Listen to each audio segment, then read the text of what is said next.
If you want to pump your body and expand your mind, there's only one place to go. Mind Pump. Mind Pump with your hosts, Sal DiStefano, Adam Schaefer, and Justin Andrews. Who was it that introduced us to John Meadows? Was it Shallow? Oh, yeah.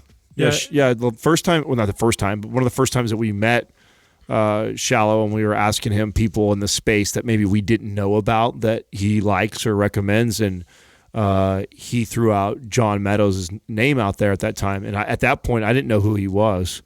And so I started following him, and it was like maybe 6 months to a year later, did we start reaching out to coordinate him coming on the show, because I liked a lot of the content he was putting out. You know, he puts out a lot of good, you know, He's first, a smart guy. Yeah, at first glance, you see him and he looks massive, steroided out, bodybuilder guy. And you know, if you're somebody who is not into that space at all, you probably get turned off right away.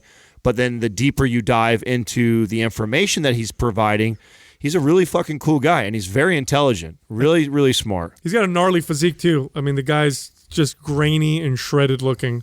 But what I liked about him was he's candid as hell. Like, we asked him anything and everything, and the guy answered very honestly. So he talked about, of course, training, nutrition, and business, but then he talked about anabolic steroid use and drug use, like growth hormone and insulin and EPO and other crazy stuff. Yeah. And he was super open and candid about it. So for you hardcore bodybuilding fans, you're going to love this episode. It was a lot of fun recording. You know, of course, I'm into it, so I had a good time with this guy. So if you want to check, and he's got a great YouTube and Instagram, by the way. If you want to check him out on YouTube or Instagram, both of them can be found at Mountain Dog 1. Mountain Dog and the number 1. Got a lot of videos, got a lot of posts, got a lot of followers, so you get some value out of following him, so you should definitely go check him out. And then his website is mountaindogdiet.com. And then how many days left until the promo is over, Doug? 5 days left. So there's only 5 days for the 1 year of free access to the Mind Pump private forum if you enroll in any MAPS program. So here's what you do. You enroll in a MAPS program, pick the one that best suits your goals. So let's say your goal is to look like a bodybuilder. Let's say you want to shape and sculpt your body aesthetically. Well, that would be MAPS Aesthetic. Well, let's say rather than that, you're more interested in performance. You want to be able to move. You want to be able to jump. You want to be able to twist. You want lateral stability. You want speed and power. Well, that'd be MAPS Performance. Let's say you just want raw strength and size. Well, that might be MAPS Anabolic. Let's say you want to have a lot of fun in the gym, but you also like raw strength and size. MAPS Strong maybe for you. We have correctional exercise programs like MAPS Prime and MAPS Prime Pro and much more. Check out all of our programs. Find the one that's for you at mapsfitnessproducts.com. And this month, 5 days left. You have 5 days left. If you enroll in any of those programs, you'll get a free year of access to our private forum. In the forum is personal trainers, fitness enthusiasts, there's doctors, and then, of course, the best part is Justin, Adam, myself, and Doug are on there daily to answer questions and help people out. Again, go check that out, mapsfitnessproducts.com. And that's it. So without any further ado, here we are interviewing John Meadows. Hold on, what is that? I hear that too. It was like a... What is that? Was that you breathing? No, I'm not breathing right now. All right. It's usually you. Yeah. It's usually, this is Adam the whole time. What? I have not been like that in a long time. I don't know, dude. When I was competing, dude, when you're walking around with fucking... Yeah, you're right. When you're like walking around like that, it's hard not to... Look at this. You know, whenever he's not breathing dude, crazy. Jordan Shallow every time. Jordan Shallow breathes. Yeah, when He's a heavy breather. Yes, he's a mouth. He does a little bit of the mouth. He's breathing. a big guy. He's a really big guy. But John, you're jacked. I don't know you're breathing all crazy. Man, I'm only 225. I used to roll around 260. So. Oh my! How tall are you? 5'7" on a good day. 260, 5'7". Yeah, you were as wide as you were tall. I took a lot of Pop-Tarts, man. That's a lot of meat. You earlier we were joking around, and you were saying you had to go to the bathroom, and then you made a fart joke, and you said you can't fart because you don't have a colon. That just blew my mind. Right yeah. Tell us that whole story about how that all happened. I read a little bit about on your biography about that whole deal. Right. What was that? What happened with that whole deal there? Yeah, so in 2005, I was preparing for the Mr. USA, and about 5 weeks out doing my cardio, I noticed that I get about 30 minutes into my cardio, and I felt like I had to use the bathroom, right? So I'd run back to the house, and nothing would come out. I'd be like, man, that's weird. And then it kind of turned into like a little bit of abdominal pain. So it got worse and worse and worse and worse. And then pretty soon, anytime I'd eat a meal, there'd be about 10 or 15 minutes where it physically hurt. So I thought, this is just stress induced, right? Most of these stomach issues we have, a lot of it's just brought on by stress. So I figure I'll go do the contest. I'll come back. I'll be fine. So I went and did the Mr. USA. By that time, I couldn't even really eat. I got home. Like, okay, cool. Now it's over. I'm going to be fine. And then 2 or 3 days later, I went to see my doctor, and he saw me walking into his office, and he called the Life Squad. He's like, he's known me for many, many years. He's like, something bad is happening. So he could tell right away by looking at you? He looked at me. What was it that he saw? I don't know. Okay. This dude, he's been my doctor since 1999. He knows me really well. Okay. So the ambulance comes against me. They take me to the hospital, and the hospital runs me through a whole battery of tests, and they say, we know what's wrong with him. He's constipated. I said, I don't know if I believe that because I haven't ate for 3 or 4 days. Like, I don't, there's something. So then I saw some more specialists, and they said, he has ulcerative colitis. And I said, I don't know. I've got a little bit of medical background. I'm not really showing any symptoms of colitis at all. This is something else. Now you don't know what you're talking about. Trust me, you have colitis. I said, okay. So long story short, the pain got worse and worse and worse. Another couple of days later, I was back in the emergency room. By that point, I was kind of curled up in a ball, and this is where it gets real, real intense. So I'm in a bed, laying there in a hospital bed, and I said, I think something bad's about to happen. And I stand up, and a blob of coagulated blood comes out of my butt, and it lands on the hospital floor. And oh God, that had to scare the shit out of you, like literally. Yeah. So I'm looking at that, and I'm just like, I can feel myself getting kind of lightheaded. I'm like, I'm done. That's it. Like this is the end of my life.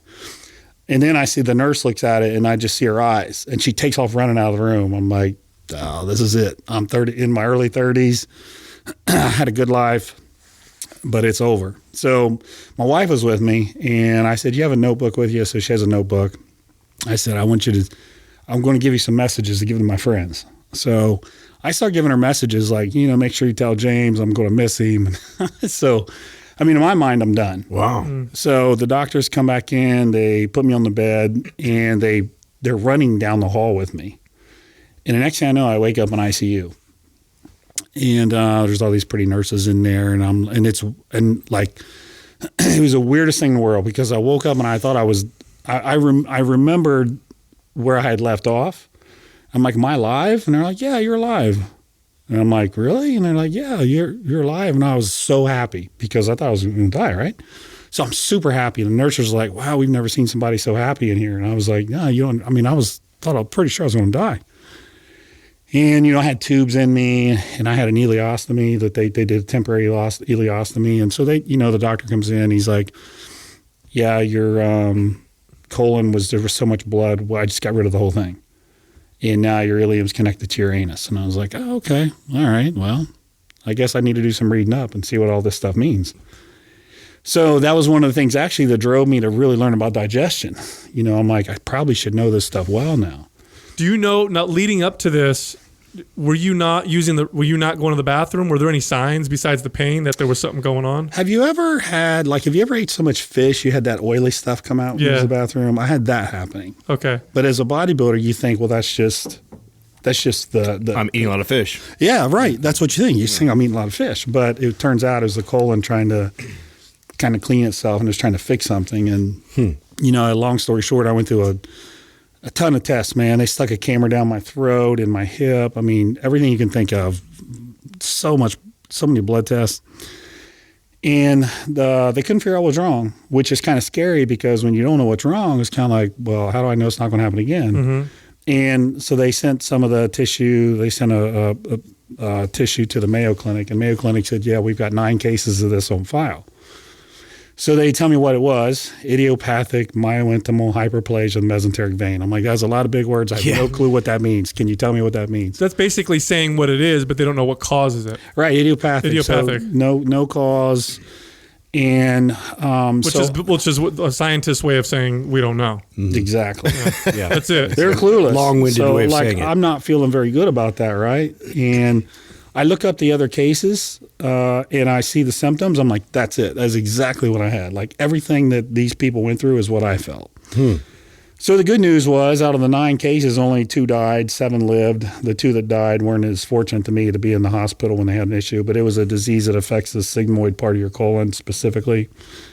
But at that point, it went so long and they kind of, those veins literally just like explode. Wow. Pressure builds up in them. And in the rest of my digestive system, the veins and arteries are like, you look like you're 18 years old. It's just those specific mesenteric veins that had this. So it was really bizarre. It was pretty intense. Now, anytime a bodybuilder, especially a pro bodybuilder, a high-level competitive bodybuilder, has some kind of a health issue, people point to the bodybuilding lifestyle, including the food, the high protein intake, the supplements, and including the anabolic steroids. Was there anything that you were doing that you think could have contributed to any of this? Or were you ever, at any point, were you sitting there going, oh man, did I do this to myself? Oh, 100%, man. 100%. You know, I've always been a big believer that if you're going to use GH, you want to use pharma grade GH, right? You want to use the good stuff. And at the time, I was using some generic GH, which is known to have impurities. So I'm thinking that I'd take some GH to cause this. You know, I was experimenting with EPO at the time, Epigen. And you know that can increase your red blood cell count. I'm thinking, did that have anything to do with it? So I don't know. I mean, and I was eating a lot of food, you know. I mean, that was back when I was younger and I was pounding down food because that's what we were taught. We were taught that you have to, there is no, forget about digestion. You just have to get calories down any way you can get them down. So that's how I had tried to grow through those, you know, my younger years. It's a game of calories, right? You just got to eat more and more and more. So, you know, not paying any attention to your digestion or anything like that. So, yeah, I mean, I thought about all those things and, you know, it's like, do I ever want to compete again? You know, and at some point I thought, and I was terrified, but I was like, let me try this again with a little different approach. And luckily nothing ever bad happened again and everything was fine. But man, it was scary as hell. Yeah, absolutely. How did you change your approach coming back? Well, you know, so I looked at it a lot of different ways. I looked at it from the food part. And we used what I just called it the power shove method, you know, just power shove calories down. So I started paying attention and learning about prebiotics and probiotics and things like that. And, you know, helping your gut flora and the benefit that has. And I didn't really care about those things before, but all of a sudden I thought, man, then maybe I should look into this. You know, if you're full, you don't eat again, right? Let your food digest. Some of it was common sense. Some of it was educating myself. From a chemical perspective, is like, you know, do I need that EPO? I probably don't need that. Am I ever going to use generic growth hormone again? Absolutely not. So, honestly, the chemicals that I use in bodybuilding, I made sure they were from a doctor with a prescription and you know, clean, not somebody making them in a bathtub. And then, you know, I had another perspective too. I was working at Chase at the time. I was running very large projects for JP Morgan Chase, and I think it was a pretty stressful position. So I'm a big believer that stress can absolutely destroy your body, destroy everything. So I had a little different perspective too. When I woke up in ICU, what I used to consider a big deal wasn't such a big deal to me now. You know, so I'd go to work at Chase, and whereas before, you know, I'm running these projects with these big teams and people have issues and you know, problems come up. And Chase was a very intense atmosphere, very intense, very production oriented. The culture was very intense. And so everything was a really big deal. You'd stay there, you'd work until something was done. And there was really no working hours. You just worked hard nonstop. So I went back to Chase, had a very different perspective. And it actually helped my career because then I became the guy who was calm under fire. But my perspective was very different, right? It wasn't, you know, are customers being impacted right now? No. Okay, well then go home, get some rest, come back, we'll fix it tomorrow. It was so I changed the way you know, my perception of things was very different. And to this day, I'm a very low stress guy. Like things just aren't that big of a deal to me now that used to be, you know. So, you know, I looked at it from a bunch of different perspectives, like stress. What's really a big deal? You know, losing a family member is a big deal. But trying to decide whether you're going to get, you know, tuna in oil or tuna in water is not so much of a big deal, right? And then, you know, for the food, the chemical part and the food part, all that stuff, you know, kind of played into my thoughts moving forward. Yeah, years ago, I had my body rebelled on me a little bit, and it changed my approach completely to my training and to my nutrition. And the side effect of that, and not that I was even focusing on it, because at the time I just want to get healthy, which I'm sure right after that you're like, I just want to get healthy. The side effect of that was I became so much more in tune with my body that I'm able now to get better levels of just fitness and conditioning and aesthetics than I ever was before, because I'm more in tune. Have you found that with yourself as well? Absolutely, 1,000%. And what I can do now, I probably have 150 grams of protein a day now. You have any bodybuilder in here, they'll tell you. Oh, a guy your size is going to have 300 grams, easy. Absolutely. I've lost no strength. Right before I went to the airport yesterday, I was hack squatting rock bottom with 6 plates for reps. Same thing I did when I was in my 20s, eating 6,000 calories a day. You get in tune with your body and things start working for you instead of against you. I find the exact same thing, for sure. Yeah, it's some of the stuff that bodybuilding and training teaches us that is valuable also sometimes becomes, in my opinion, a big problem. Like one of them is, like you'll find no athlete that can be as disciplined when it comes to nutrition as a pre-contest bodybuilder. The discipline that a pre-contest bodybuilder has is just, it's almost not human. The problem with that then becomes the ignoring the signals of the body and just push. That becomes a problem. So there's that kind of that duality of it, which I think is a big issue. And then some of the other stuff is the excesses, like we just talked about protein. Like what are some of the biggest mistakes you see with people trying to build muscle and get stronger and all that stuff that now is just bullshit? Well, number one thing is people want to happen overnight. Back in the 80s and 90s and early 2000s, the culture was very different. It was, I'm going to do what it takes for as long as it takes to get there. And it might be 10 years. It might be 15 years. I did 16 pro qualifiers before I turned pro. And if you talk to people now, I get the guys that come to me now like, hey, man, I want to be a pro. I'm like, okay, have you ever competed? They're like, no. Like, you don't understand what it takes. And so what happens when you have that mindset is if you want to get there that fast, it becomes an extreme game. It's I'm going to pound a ton of drugs, I'm going to pound a ton of food, and I'm going to make this happen overnight. And you see that happen. You see guys that kind of they're shooting stars, and then they become very well known, and then they disappear. And you don't hear about these guys. I know what goes on with my peers, these other pros, a lot of kidney problems, people on dialysis, and you don't really hear about it, but there's a lot of pros that are frying their bodies, right? As opposed to taking a little more intelligent approach. It might take you a few more years, but you know what? You'll probably live an extra 15 years, who knows? But so I think the number one place that I always start with when I'm talking to younger guys is trying to teach them patience and persistence. Like, man, this is going to take some time, right? It's going to take some time. And then we were always taught the power chef food and things like that. So it was, I used to train at a gym when I was in college. It was a world gym. It was the best gym in Columbus, Ohio. I actually transferred colleges just to train at that gym. I worked out there once when I went to go watch the Arnold Classic. That gym is amazing. That gym was awesome. Yeah. It's a bingo place now. That gym was awesome. That's where I grew up. And there was right across the street, there was a buffet.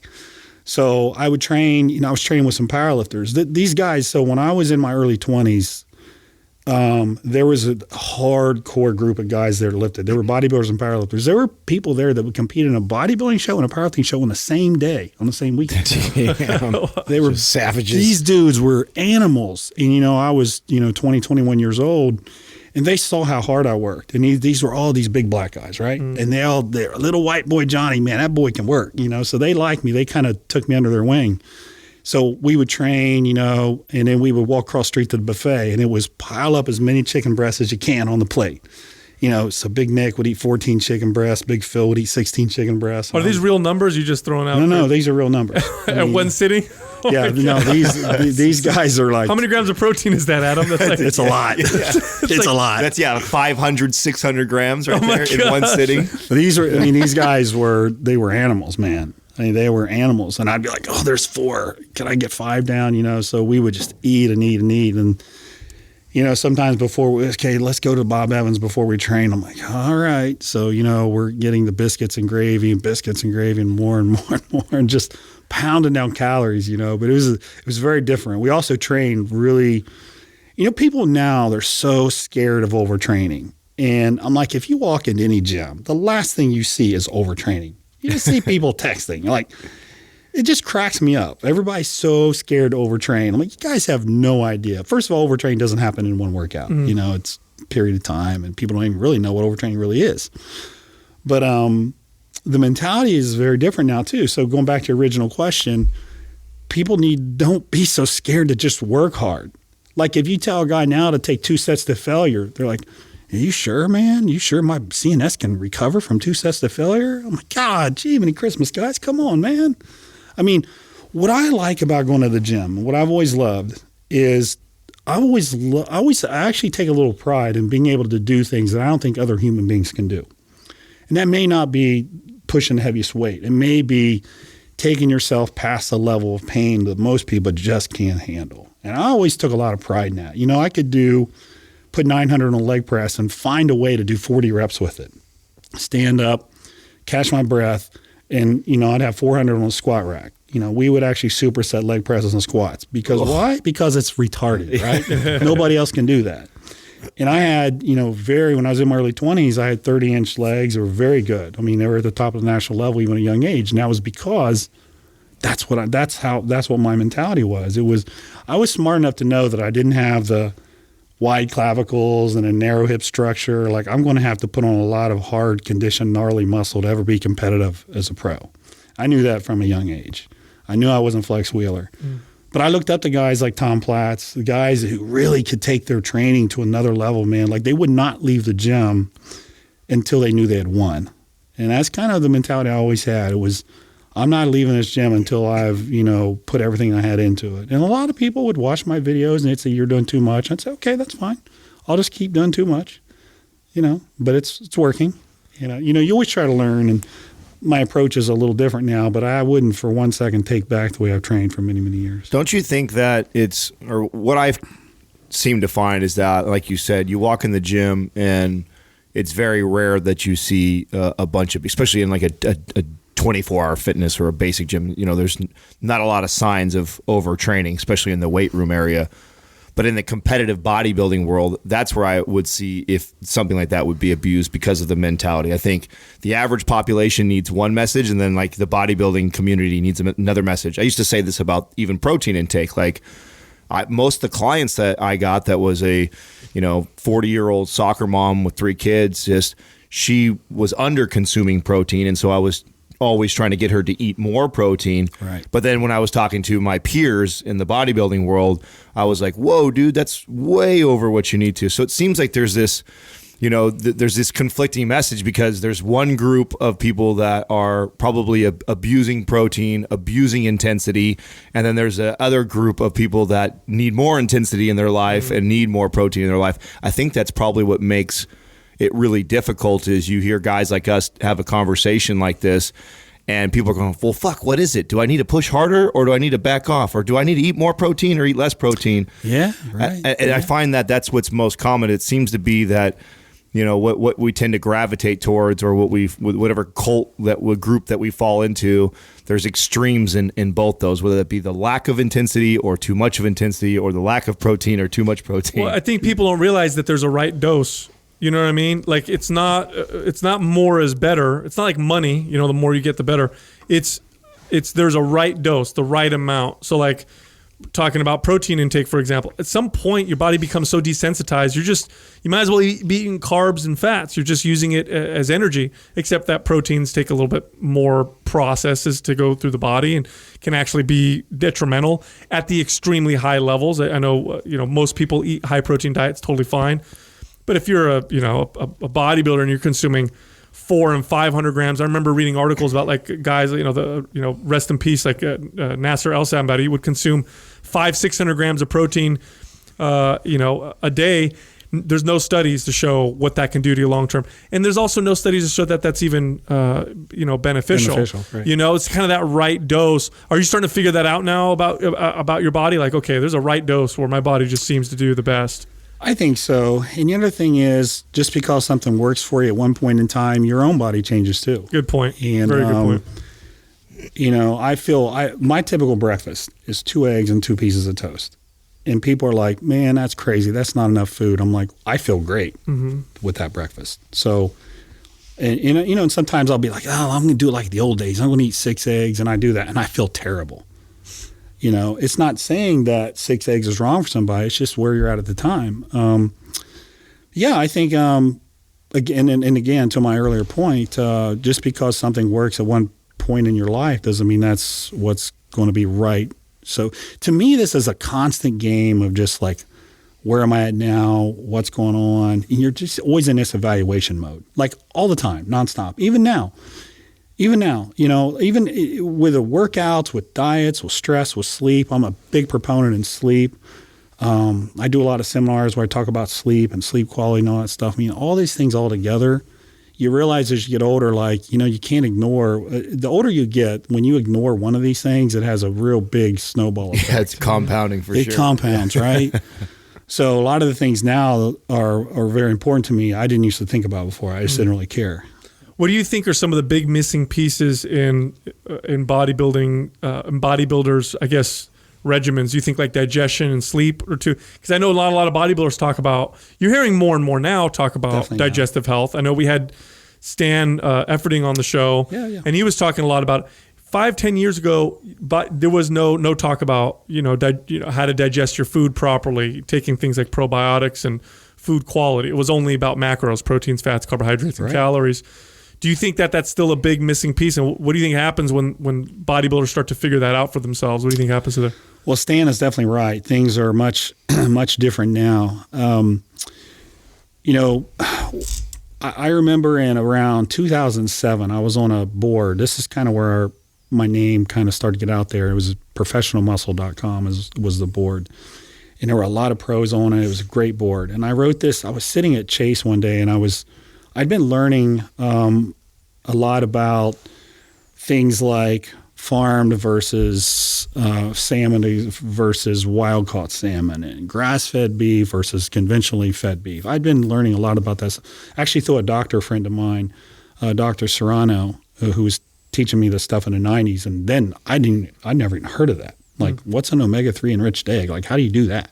Like, are you feeding your chickens fish? I didn't know, right? This is all new to me. So I started, I found a farm. I started drinking raw milk. I found another guy who had chickens. I started and I've always been very religious about my labs, my blood work. And so I started watching the changes in my labs. Like, man, this got better. This got better. This got really? better. It was very, very... And just from changing the quality, not necessarily it was a very, very big change. Very big changes in my lipid panel, in my hemoglobin A1C, fasting glucose, all that stuff. All started changing for the better. And the nurse at the doctor's office, she's sitting there looking at this stuff, and she's like, what are you doing different? Like, I don't understand how this stuff is changing. And I said, well, I started cooking in coconut oil. And she's like, well, isn't that mostly saturated fat? And I said, yeah, but it's a little different. You can't just look at it as a bad fat. There's some very, very good qualities to it. I'm getting my chickens from a farm now. She's like, you're eating all the yolks? Aren't those bad for you? I'm like, that's debatable. We can talk about that. I don't necessarily think they're bad for you, though. And the meats so this stuff like kind of opened my eyes. So in 2007 on that message board, I wrote, this is the kind of diet I'm following. And if you guys want to try it. But for me, it's worked really well. I feel really good. And so people gravitated toward that. And my handle on the internet was Mountain Dog. And that's because I love Bernese Mountain Dogs. I've always had Bernese Mountain Dogs, just a dog breed I love. And people started calling that Mountain Dog Diet this and that name. People just started calling it that. And that's kind of how that whole name came to be. It was from that message board.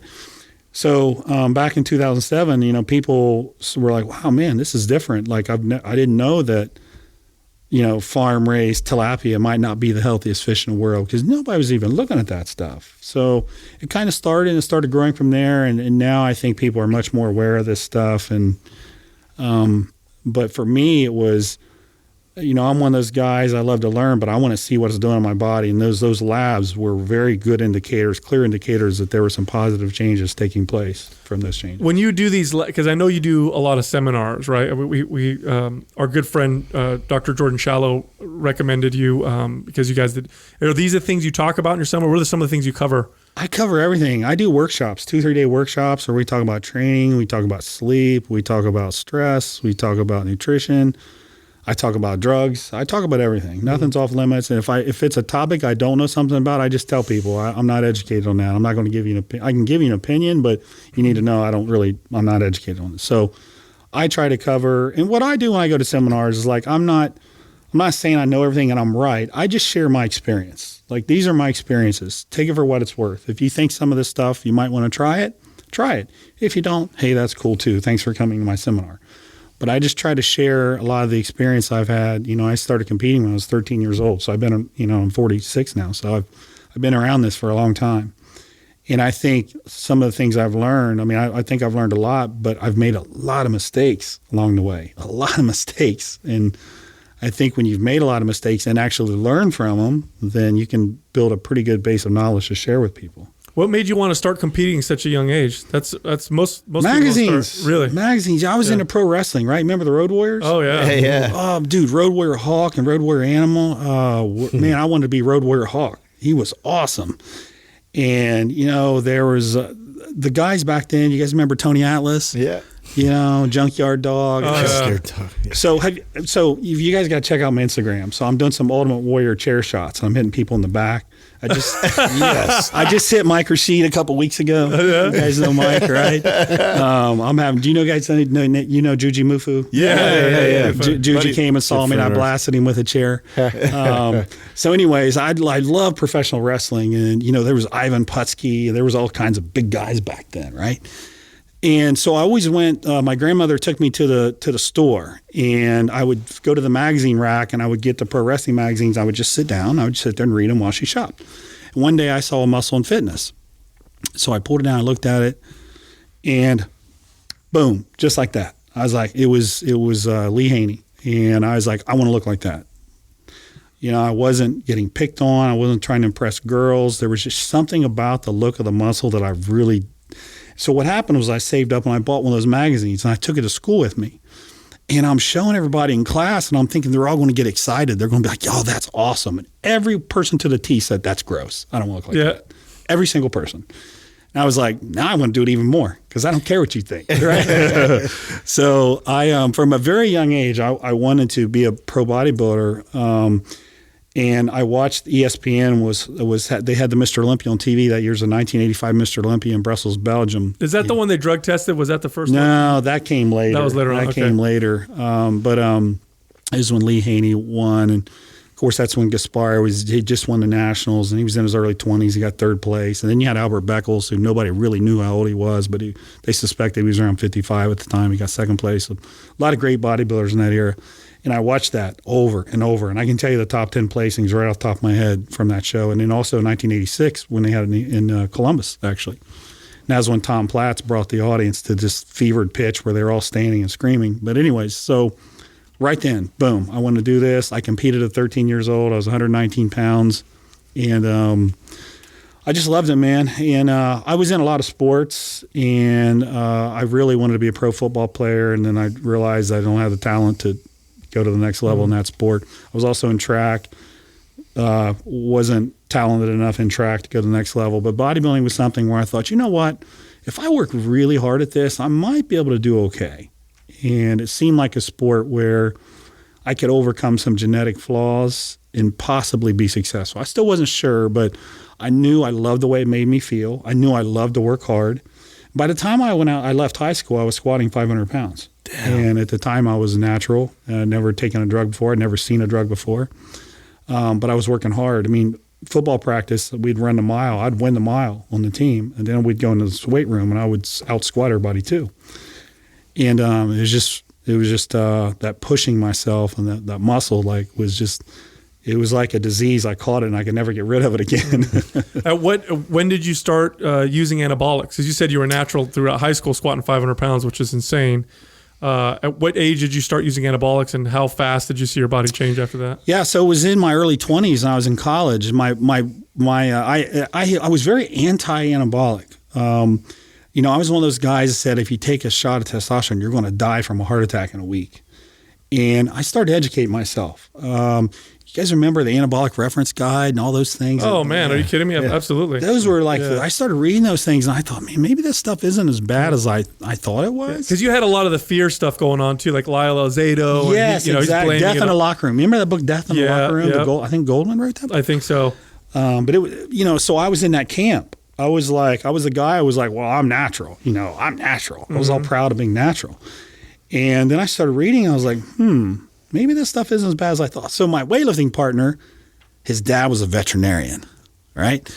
So he comes to the gym one day and he's like, John, I know you've been reading about all this stuff, and I was looking on my dad's vet truck, and he has some Winstrol and Equipoise. And I was like, ooh, that Winstrol sounds good. And I was in college, right? So I didn't have a lot of money. And he said, I'll snag a bottle, 30cc bottle of Winstrol for you for $50. And I was like, cool, I'll put together $50. So I gave him $50. I got my 30cc bottle of Winstrol. It was 50 milligrams per milliliter. And I was, 30, so that was 60 shots. So what I did was I remember I took one shot every other day, so 50 milligrams every other day. That was all I took, and I competed, and I was in my early 20s, and I won the shows I did. I was in the men's class. I was 20 years old. I was almost 21. But I won the light heavyweight and overall with perfect scores in both of the shows I did. And that's a relatively low dose of a steroid that's not even that strong. That's right. That was just Winstrol. That was so 50 milligrams. So 1 week would be 200 milligrams, and the next week would be 150 milligrams. Did you see?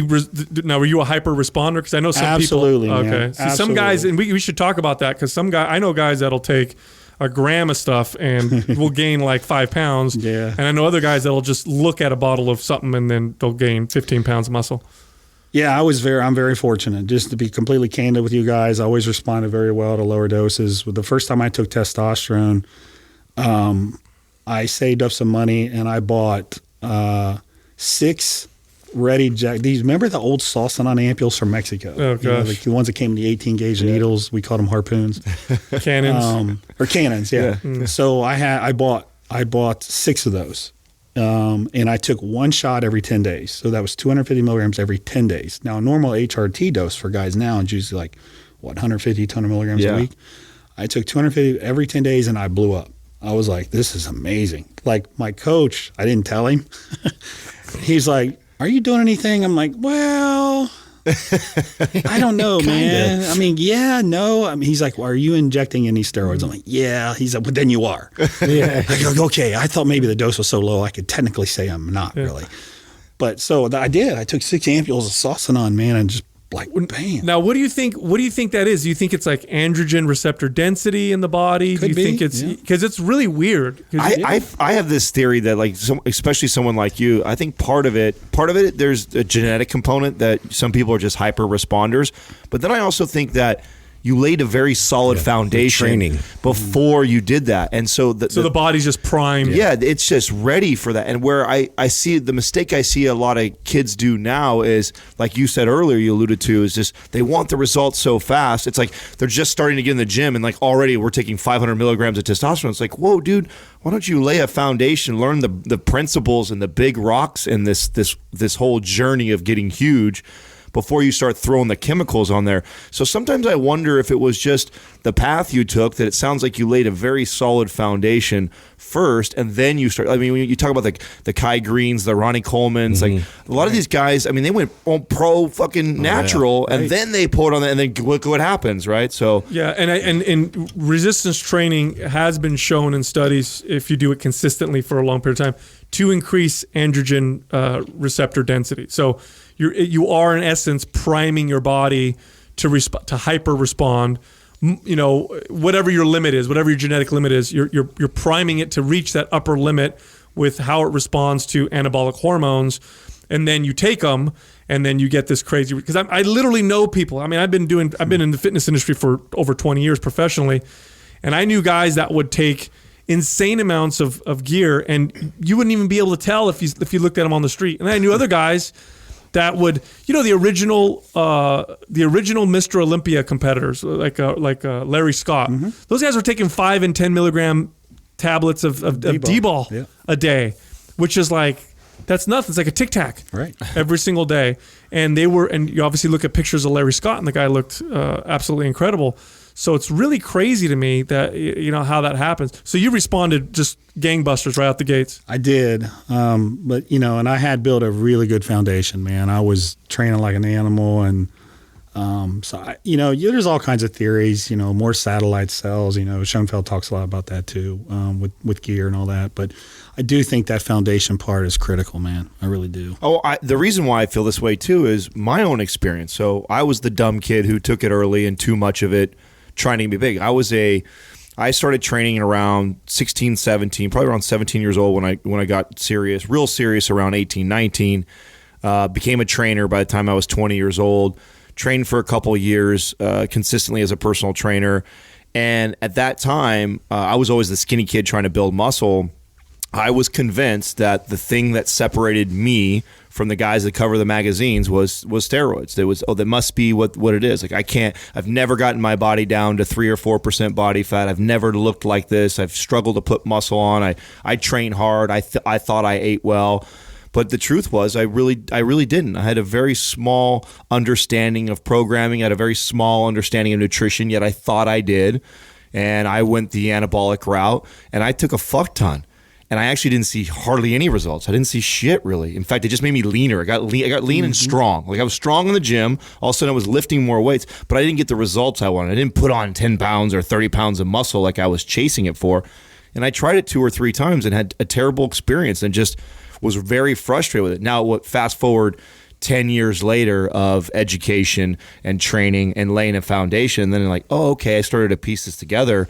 So when I was competing and I first started, I was taking 250 milligrams of testosterone, and I competed and made all the way to the professional level at that dosage. It wasn't until I became a pro did I start to take 500 milligrams of testosterone, and that's all I had to take to be on stage with the best of the best.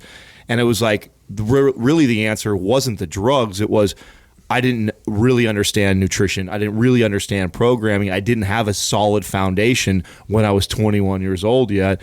It took those years of understanding nutrition, years of programming, and years of just time under the iron to lay a foundation. And then my body seemed to respond. So I tend to lean that direction, that I feel like, sure, there's some of a genetic component that some guys are responders, but I really feel like the guys that respond very, very well are the ones that really laid the foundation well, and the ones that don't tend to really be missing the other pieces that are as important, if not more important than the drugs. Well, when I've talked to other pros, I used to think that they were lying when they'd say, no, they'd say things to me like, amateurs take more than the pros do. They would tell me stuff like that. We interviewed Ben Pekulski, good friend of ours, and we had this conversation around food. And I remember we were sitting around, and I was under the impression that a pro bodybuilder must have this incredible digestive system where they could just eat 10,000 calories and digest it. Because if I tried to eat 10,000 calories, there's no way I would be able to do it. And he says, no. He goes, you're totally wrong. Guys at my level are able to eat less food and get more out of it. Yep. And my mind was it just fucking blew. All of us. Yeah, all of our minds. And I'm like, of course. There's no way you can eat 10,000 calories a day every day and be able to compete. Nobody can do that. It's the ones that can do the least amount and get the most out of it. So now I know in the 70s and 80s, bodybuilders used to cycle their steroid use, and then it became popular in the 90s, especially during the Dorian era, to not cycle. Right. Is that the thing now? Do people just not go off anymore? Well, it used to be. So when I started, my thought was this: even when I made the choice to use Winstraw and to go that route, I still, in my mind, I said, okay, in my off seasons, I'm still going to train natural because I want to build as much naturally as I can. So the first several years I competed with the aid with gear, I only used it pre-contest. And my thought was, I'm going to maintain muscle. I don't want to lose it when I'm on this low-calorie plan. And then it became, the school of thought became, well, you need to be off as much as you're on. So if you're on 12 weeks, then you need to be off 12 weeks. So then that's what we started doing. And then it became popular. It was, okay, you need a 6-week break after a show, and then you can kind of get back on. And then it continued to morph. And then it was, well, after a show, your body's primed, and now you should keep jamming stuff, which I never did, by the way. And I think that's not probably the best approach. And then you never come off. So most of the guys now never come off. They go back to an HRT dose, which many times is. So they just go up and down. They just go up off. and down, right? Yeah, and eventually you shut your own system down. I shut mine down probably in 2002 or 3 because I used to come off. My philosophy is always, if you can recover your own body naturally through PCT, then always do that. As long as you can, try to hold on to that. So that's what I did. And then I got to the point where even PCT didn't do anything. So that's when I had to switch to HRT. And everybody who goes down that route, they eventually will get to that position where they shut their own body down. Even if you're using conservative doses, just over time, it just happens. It's not often that we have someone that is able to speak so candidly about this stuff. So I love asking these kinds of questions. What do anabolics do for you, like testosterone and the derivatives, versus what do things like growth hormone and insulin do for you? Because it's not just anabolics that bodybuilders use. There's a lot of compounds. You had even mentioned EPO, which I'd like to get into as well, because I did not know bodybuilders even messed with that. I knew that was like an endurance athlete drug. So what are the differences in what they like? What's the difference between taking an anabolic? What does that do to your body versus taking growth hormone versus taking insulin? Well, ideally what you're looking for is this beautiful synergy, right, of all these different things happening at once. And, I'll start with growth hormone. Growth hormone was kind of a game changer for me. And I know you've had some really bright people on this show, and there are a lot of people who would probably tell you growth hormone doesn't help you build muscle. And they're going to point to studies that show that. But I'll give you my experience. My experience was the first time I used growth hormone was preparing for the 1999 Mr. USA. And it was crazy expensive. And I was working as a project manager, an entry-level project manager back at that time. I didn't have a lot of money. So I had to save a lot of money. And I was able to take 2 IUs of Humatrope, which to this day I still say is the best growth hormone, after I trained 5 days a week. So I took 10 IUs a week. That's not very much. Okay? That's what I took, 10 IUs a week. And as I dieted for the Mr. USA, the year before I was a light heavyweight, and I got crushed at nationals. I didn't make the top 15 as a light heavyweight. There was like 42 guys in class, but I got my butt kicked. I came back in 1999 as a heavyweight, and I was in the first call out, and people didn't even know who I was. And that's hard in the 90s, from following bodybuilding, it was hard as a nobody to be in the first call out. And I competed at 207. So and the year before I was a soft 196 in nationals. And I mean, just to be honest, I really think the growth hormone helped do that. I maintained like all the muscle I had when I was dieting, and I ended up being 10, 11 pounds heavier. So for me, it was, okay, this stuff is pretty good at helping you maintain muscle, but what about building it? And as I got older, you go to the shows and you talk to people, and they're like, yeah, I take 9 IUs of Serostim after I train, or blah, blah, blah, before bed, in the morning, whatever. I started realizing the guys were taking a lot more GH than I was at the national level. At the time, I wasn't really talking to any pros for the most part, but the amateurs were taking a lot of stuff because they wanted to be a pro. So, I experiment with higher doses, 4 IUs, 6 IUs, and I found that at that 6 to 9 IU dose, your body, the volume of the muscle, the roundness of the muscle is very different. Now, is all that water retention in the muscle? I don't know. It's debatable. Certain growth hormones tend to make you hold a little water than other growth hormones. Humatrope, I still to this day haven't met anybody who had any water retention from Humatrope. Serostim, yeah, maybe they get a little bit watery. But you definitely had, at a minimum, a more voluminous, round, bubbly look to the muscle with higher doses of growth hormone. And I tend to think people have more muscle when they take higher doses. So I always saw growth hormone. You got to be careful with growth hormone, though, because it's such a powerful fat burner, fat liberator. You have all these fatty acids in your bloodstream. It actually can make you insulin resistant. That's actually the mechanism that makes people insulin resistant, is because they have so much fat in their blood. If you take animals in a lab, they're giving them they're injecting them with they're feeding them with a lot of fat and carbs at the same time to induce insulin resistance. So the problem with growth hormone was, now your fasting insulin levels, your fasting blood glucose, all those things start going up. And people were like, well, my insulin sensitivity is good. Look how lean I am. Nah, it may or may not be. It's very misleading. It's such a powerful fat burner. People stay leaner, but they don't realize they're actually getting very insulin resistant. So now you have people, I know several pros that are diabetics, and so then that's where some of the insulin can come in. It can kind of give your pancreas a break and kind of help normalize your blood sugar. So that's why they throw the insulin on top of it? Well, from a health perspective, that's why I would. They throw the insulin's also a very powerful transporter. So there's because I feel like was it the insulin and growth hormone that took the bodybuilders, like the Dorian era was when bodybuilders looked like they took like they like jumped another category in terms of size. I think so. I think so. Like when I talked to a lot of the older bodybuilders, they couldn't even conceive of using insulin. They're like, man, and I talked to several of them, right? But yeah, that era when Dorian came along was, and I remember experimenting with it for the first time. I remember thinking, this is crazy. Like, this is nuts. But I like to experiment. So I've experimented with about everything. But, so I researched insulin. Is there a way to safely do this? The side effect of improper insulin use is death. That's a hell of a side effect, right? Yeah. Whoa. So it's easily the most dangerous, one of the most dangerous drugs bodybuilders I would use. put it second behind diuretics. Right. So I researched insulin and are there ways to use it, and I came up with an approach that I felt was pretty relatively safe, and it was used pre-workout, and you use it pre-workout, and you put a lot of nutrients in your body while you train and pre-workout, and it shuttles those nutrients, and it does it very effectively. And you've probably read a lot of people who don't believe in nutrient timing, but this is a whole nother ballgame of nutrient timing. This is very effective. Milos has similar approaches. His is a little more hardcore than mine.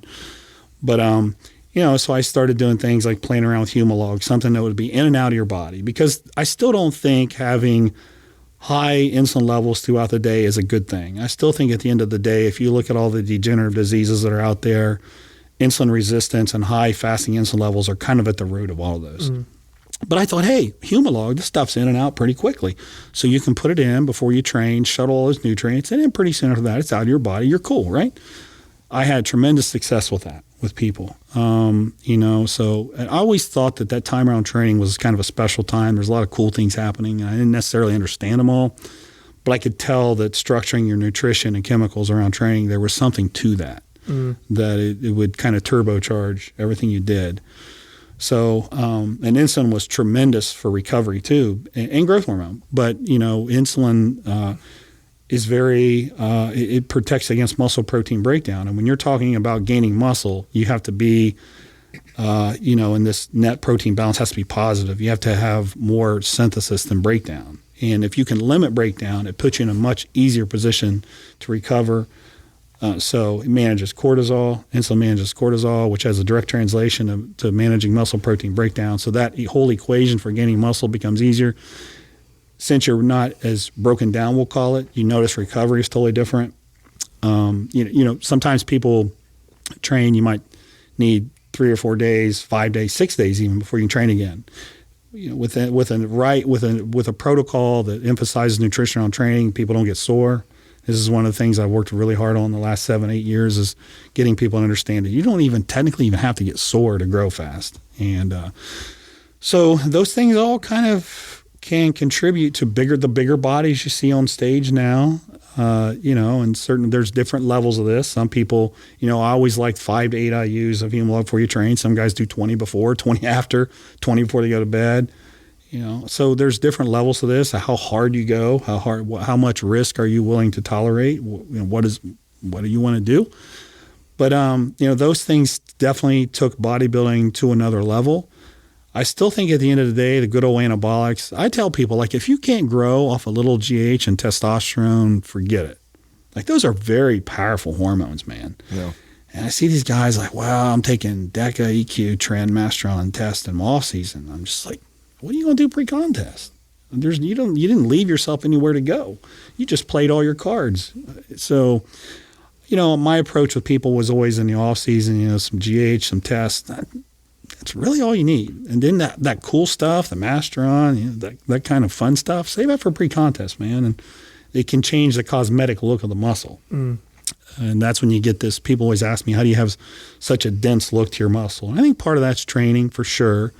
But also, I always thought when I use the Winstrol, when I use the Mastron, I want to get the maximum effect from it. So if I lay off of it and save it for when I really need it, I'll get that nice cosmetic look to my muscle. Whereas the other guys are trying to look like that year round, right? So then it comes contest time and there's really no added benefit to it. Let's talk about that a little bit, because this is something that we speculate on this show a lot, because there's just not a lot of science to prove this theory that we have.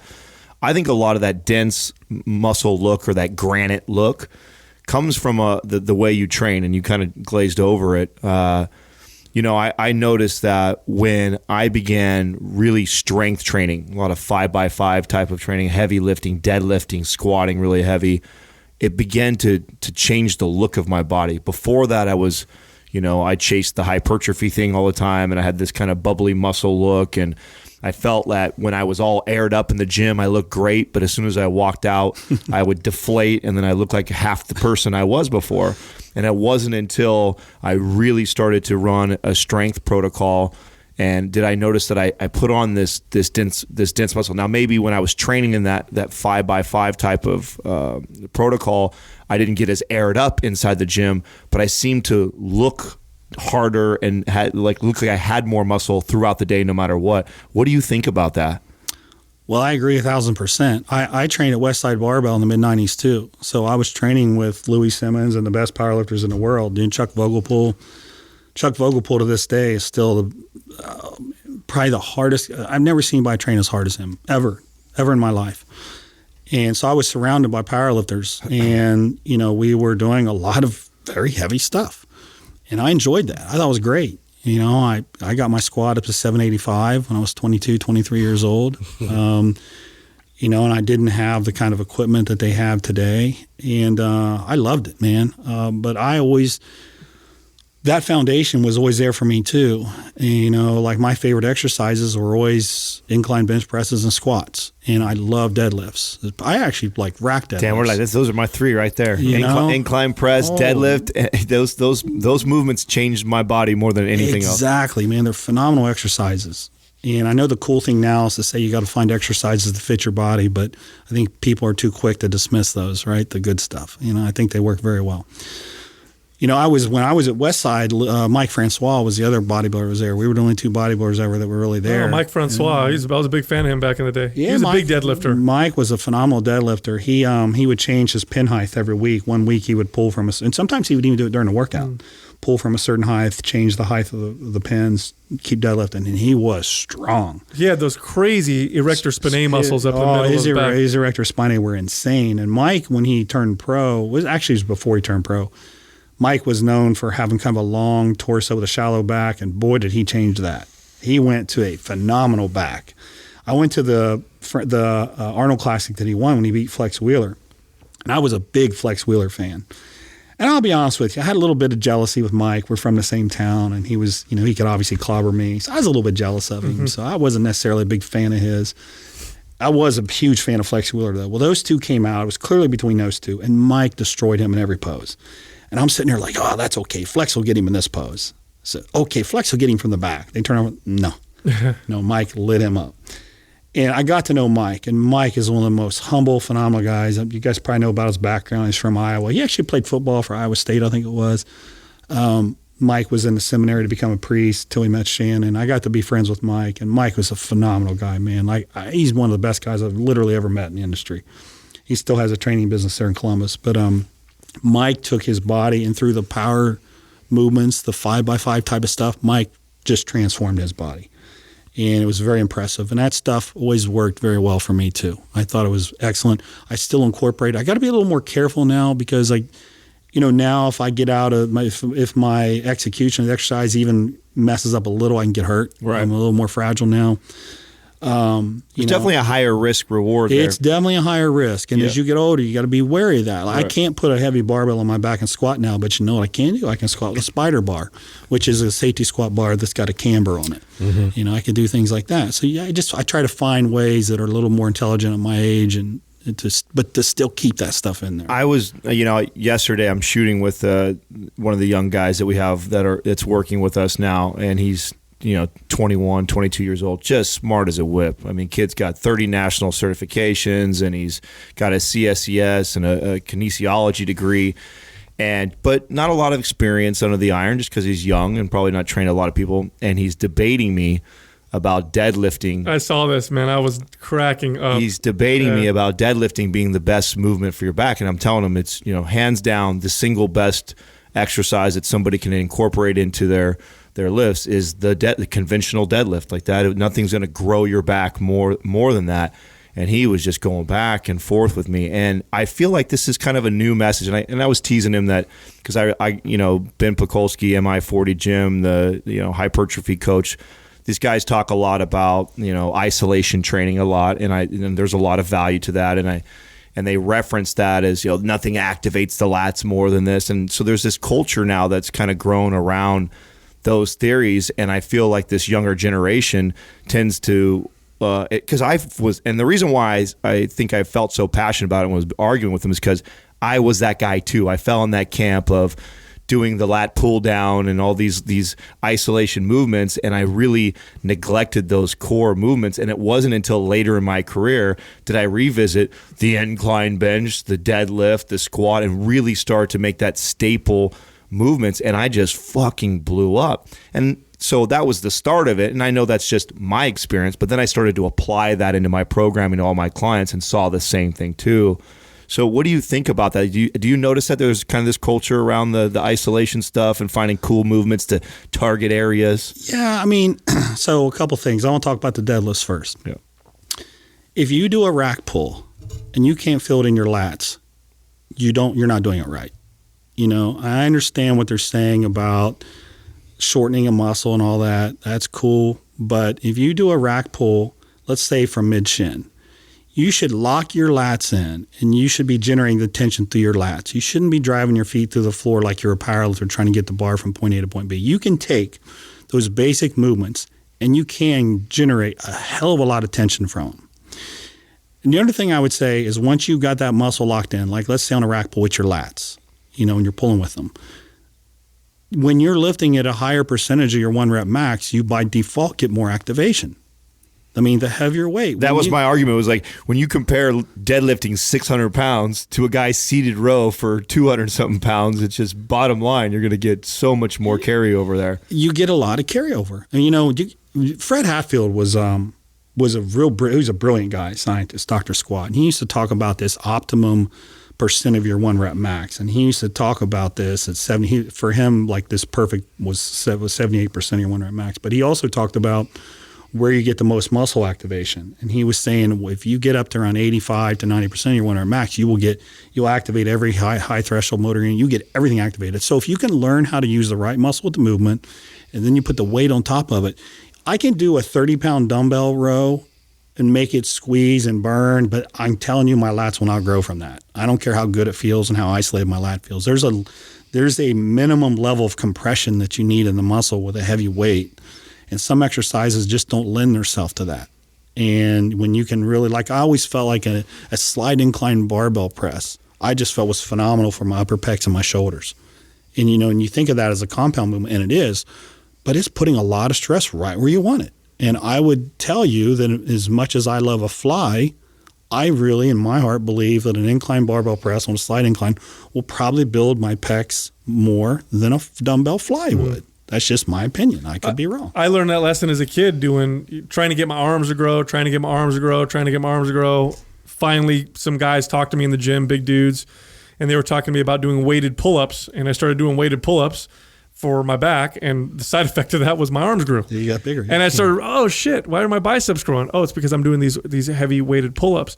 Yeah. But and I do think that a lot of this gets mixed up because a lot of people get away with doing some of the isolated movements because they've got really, really good genetics, or maybe they're on a lot of gear. But especially when you're a natural lifter, and if you're the average kid and you want to put on muscle, like you got to get strong. Squat, deadlift, bench, overhead press, barbell row, like the basic movements. You can't isolate your way to get the kind of muscle that you want, especially if you're just regular genetics, average Joe, all natural. 100%. Got to do those heavy, those heavy kinds of lifts. 100%. No way around it. In my opinion, no way around it unless you're a genetic freak. Absolutely.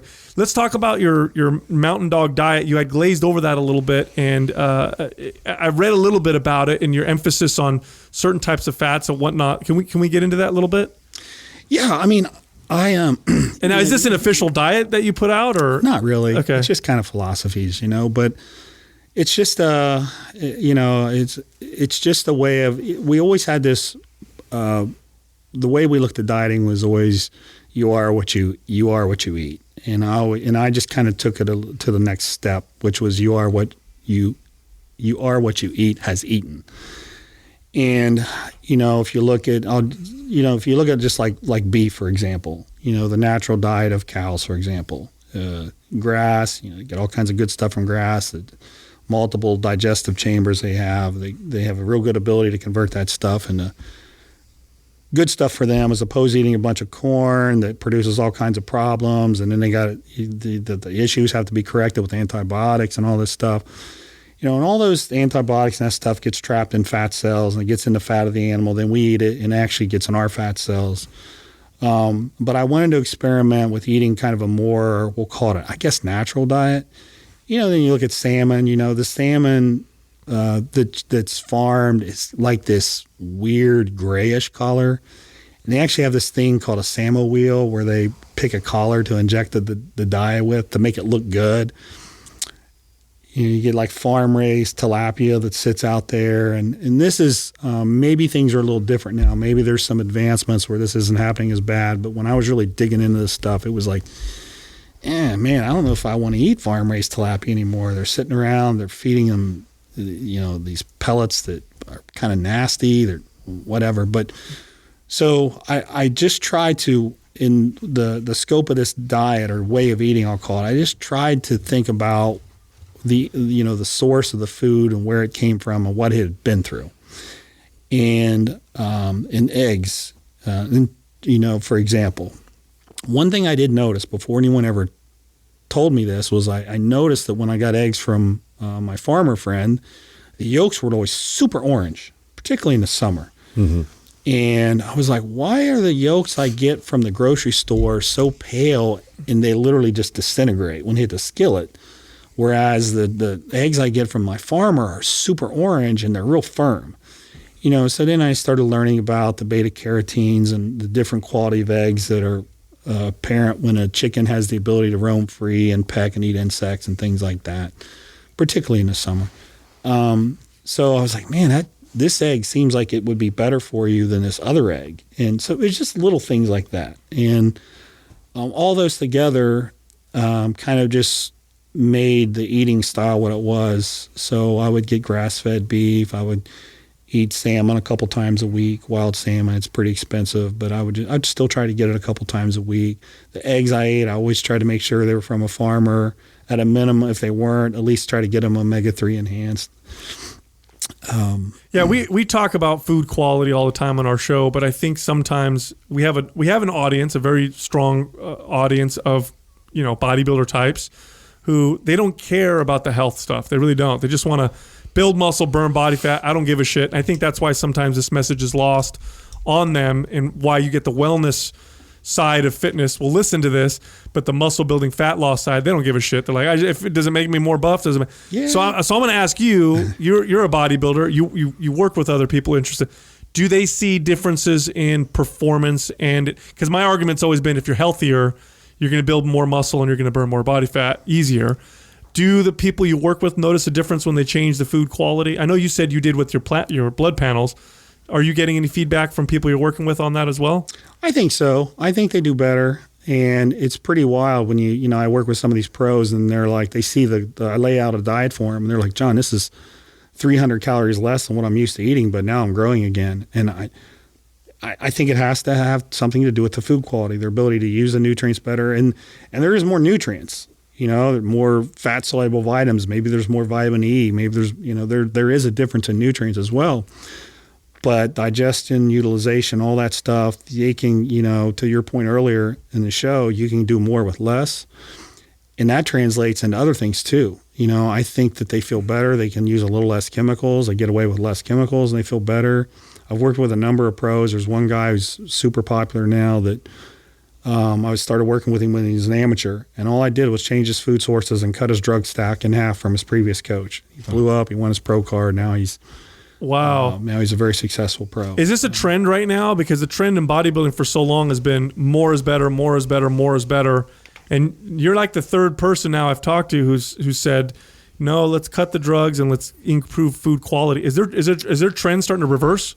I think it is to a degree, but you also have the other side where there's people that are trying to get attention. So they say, oh, these guys take 10 grams of this. They all take side enhancement oil.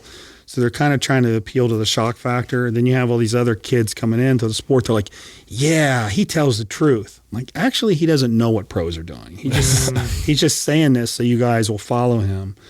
And so there's this battle. Like you're trying to convince people that they don't have to do all this nonsense. And then you have these other, people coming out of the woodwork saying all these guys do all of this stuff. And it's like, well, there are people who do. Make no mistake about it. But to say all pro bodybuilders take SCO is ludicrous. It's ludicrous. And that's site enhancement oil. Right. If you can explain that a little bit for the audience who might not be familiar with what that is. Well, so you don't have to, you can inject an oil into your body and it swells the muscle up. And so it doesn't take any hard work. It started, there used to be, it was technically a steroid. It was called a Incline. It was made in, I think it was Italy. And this is what the guys took in the 80s and 90s and Levrone and all these guys and Flex Wheeler. But it was an inflammatory agent. And I used it. I actually used it at the 99 USA in my calves and biceps. And you take it the last week before a show. It just swells them up. It would swell it up, half inch, 3/4 of an inch. But it didn't change the appearance of the muscle in terms of, you could still see the quality. You could still see the muscle separation, the detail, the striations and all that. So it looked good. And then there was a guy in the 90s named Chris Clark who was in Germany who made this oil that had different kinds of silica in it. Is this synthol? Yeah, synthol, right. Okay. So Pump and pose or whatever. Right. So you remember a guy named Manfred Hobel? I do. I remember with the gigantic arms? I bought the magazines and he's the biggest arms in the world. I had no idea that he had him. And I just thought, I'm going to follow this guy's arm routine. Not knowing that it was just oil bags. It was oil bags. It was straight oil bags. Manfred, and there was a guy named Ernie Taylor. Ernie to this day denies ever using it, but he was friends with Chris Clark. So Chris Clark, this guy literally lived in a basement and he made this stuff. And I tried it too. I was like, sweet, I'm going to have some awesome arms. So I tried it and I put in my triceps, and my triceps, like in a shirt, looked awesome. Like, look how big and round his muscle is. But when you took your shirt off, you didn't see the detail. And I love the detail look to the muscle. I lost the striations, the detail. And to this day, my right tricep still doesn't look right from when I took it. My left tricep looks great. My right tricep looks like crap. And I still think that was from the one time I took it. And then I got tired of that. So I took it for maybe 6 months and never took it again. That stuff now, there's different permeations of it. There's permutations. There's different versions of it, and they put different. I don't really keep up with it. The one that's probably the most popular now is called Nolotil. They use it in surgeries to inflame tissue, so it's easier to do surgery. That one isn't. I mean, it doesn't blur the muscle as bad, but it also doesn't create the swelling either. It's kind of like somewhere in the middle. I've tried that. It was okay. A lot of pros do use Nolotil, especially the guys on the West Coast. There's a trainer out there that loves putting it all over people's back before they compete and things like that. It's okay, but the synthol and that stuff that just gives you this lumpy, weird appearance. Because you could look up, pictures of dudes, especially in Brazil, injecting their bodies full of this stuff, and they look like a bunch of bees stung them or something. It doesn't look natural whatsoever. It's weird, and in the bodybuilding community, you get these guys that say, well, they just don't know how to use it right. I'm like, I'm not sure I agree with that. Well, you got to go underneath the bicep. You got to straighten the arm, go underneth it. I'm like, you can do that all you want, but when you lose the detail of the muscle, I just don't think it's a good look. And listen, a lot of people say it's just a tool, one of many tools. But the other tool is you still have to work. You're still building muscle. You still have to work and build muscle. You might as well do implants all over your body. So to me, it takes the hard work and effort that I like to put into the sport, because that's what I love about it. it takes that element out of it. Now you just blow up the muscle with some silica, some oil. It just takes it the love. I mean, for me, I hate it. I can't stand it. It takes away and I love to experiment. I mean, wasn't there a bodybuilder that had like a heart issue as a result because some of the oil got into his? Well, Milos almost died. Was it Milos? Yeah, Milos almost died from doing that. And when you talk to Milos is a good friend of mine. He'll tell you like if there's one thing I could change, it would have been I wouldn't have used that stuff. Like, he'll tell you that. Wow. I remember watching, I was a huge fan of bodybuilding in the 90s, and there was a change in Flex Wheeler's physique. Calves and biceps. Towards the end. Yeah. And his body just looked different. I still think his best physique was when he won the Arnold Classic in 93. 93 was the best ever. No question about it. And then all of a sudden he just got bigger and bigger and bigger. Maybe not necessarily, better. And bodybuilding has always been, and it continues to be kind of this cult type of sport. And to outsiders listening, it just sounds like a bunch of science experiments, right? Yeah. I mean, you got to admit, right? Because you talk about insulin and growth hormone and testosterone, and it's like you're a giant lab experiment. Yeah, you're injecting yourself throughout the whole day. I mean, but I know there's a lot more to it, right? There's a lot of training, there's a lot of diet that goes into it. I don't know. I mean, has that from the inside? It doesn't sound as crazy. But no, you are 1,000% right. I mean, there's drugs in every sport, track and field, golf. I remember when Roger Clemens. I'm a baseball fan too, and when Roger Clemens all of a sudden got good again, my doctor, weird, yeah. My doctor was like, growth hormone. I was like, no, pitchers don't take it. Why would a pitcher do that? Yeah, he did. Yeah. But bodybuilding is a whole nother level of drugs. Even pre-contest. Just the things that you'll do pre-contest. I mean, is crazy. Is there like a carryover? So from another sport, and we didn't really cover EPO yet, but like an endurance sport, you see something that they're using that, I wonder if that would translate well, in my process for this, or is there like a thought process there? Absolutely. And I love to experiment, man, particularly when I was younger. I was like, I wonder if this will work. So with EPO, I experimented with EPO for a few years. And the reason why I did was, so the reason why people use it's the oxygen part, right? So like Lance Armstrong, you can go forever. You don't get tired. Well, that's partly because your red blood cell count increases and things like that. Well, you already get that from the steroids. Like most of, like the Anadrol and Deca, they were originally created to treat various forms of anemia, things like that. But I wanted to try EPO because of the endurance part, because when I was trying to get lean, I was generally doing very low carb diets and my energy levels would be very poor. So you get to the gym, and the last thing you want at the gym when you're trying to get ready for a show is to have a bad workout. Like that sucks. So I thought, well, let me try EPO to see how my endurance is. I'm going to be honest with you. It was incredible. So I could do this is when I was still strong, and I would squat 500. I'd do a clean 10 reps. I'd be totally out of breath, as you would expect. 30, 45 seconds later, I was ready to do it again. Wow. Like the recovery was insane. And this was on 50 grams of carbs a day. So it allowed me to train at a crazy high level on very low carbs that I otherwise couldn't have recovered from. When your calories are low and your carbs are low, you just don't quite have the same energy. And that stuff helped. Now, eventually I got to the point where I was like, okay, that's nice, but is it really changing the way your body looks? Maybe 1% or 2%. So I just thought it's probably not worth the risk versus reward. It also thickens the blood. So thickens the blood. So you got to stay very hydrated. And then, if you're, what do bodybuilders do pre-contest the last day? That's right. They dehydrate, right? So if you've not a good combination. It's not a good combination. So if you've got high hematocrit, high red blood cell count, and now you get your blood nice and thick, man, you're kind of asking for trouble. And that's what happened to the guys on the Tour de France that have died. Their blood got so thick, they got dehydrated, boom, done. What are the big differences between training people who are natural versus training people who are on gear? Do you try to train them differently, or is it just more volume, more frequency, but the same stuff? Well, it's not even so much a question of natural versus enhanced. It's a question of recovery.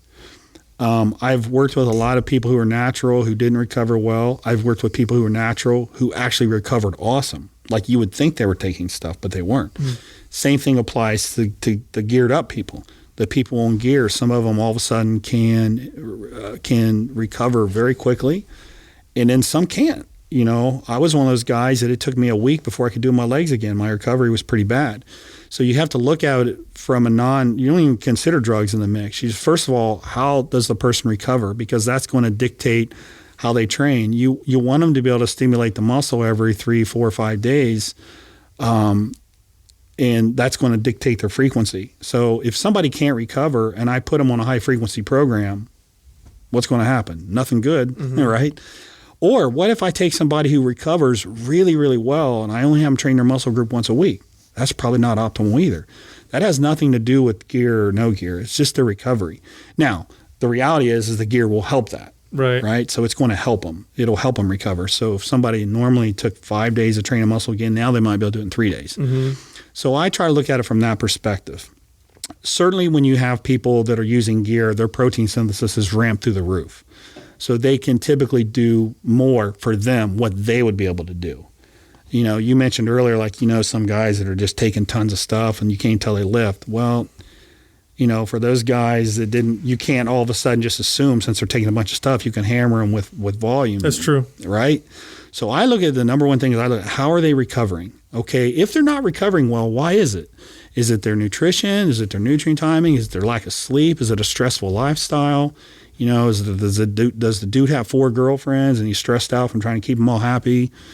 Who knows what the stress is? But those are the things I look at, you know, when you're trying to determine volume and frequency. And back to our earlier conversation, just because a certain amount of volume and frequency works at one point, eventually your body will adapt to it. So then what do? Do you give them more frequency or do you pull back?